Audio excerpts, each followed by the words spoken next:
Want to completely reset your iPhone and erase everything on it? This is the correct way to reset your iPhone to factory settings in 2026.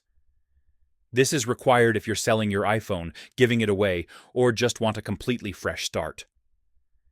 Before we erase anything, this step is very important. Once you reset your iPhone, all data is permanently deleted. So, if you plan to move your data to a new iPhone, make sure you back it up first. Open Settings.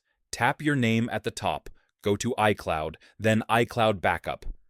Make sure iCloud Backup is turned on and tap Backup Now. Wait for the backup to finish before continuing. Now let's reset the iPhone. Open Settings, scroll down and tap General.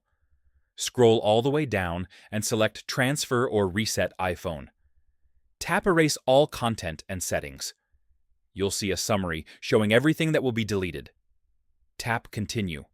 At this point, your iPhone may ask about your eSIM. If you're selling or giving away your iPhone, choose Delete eSIM and Erase Data. This removes your cellular plan from the device. Next, enter your lock screen passcode. Then, enter your Apple ID password to turn off Find My and Activation Lock. If you have stolen device protection enabled, you may need to wait up to 1 hour before the reset can continue. Now, don't touch anything. Your iPhone will restart, show the Apple logo, and erase itself. This usually takes 2 to 4 minutes. You may see the phone turn off and on. This is completely normal. When you see the Hello screen, your iPhone is fully reset. It's no longer linked to your Apple ID and is safe to sell or give away. That's it. Your iPhone is now back to factory settings.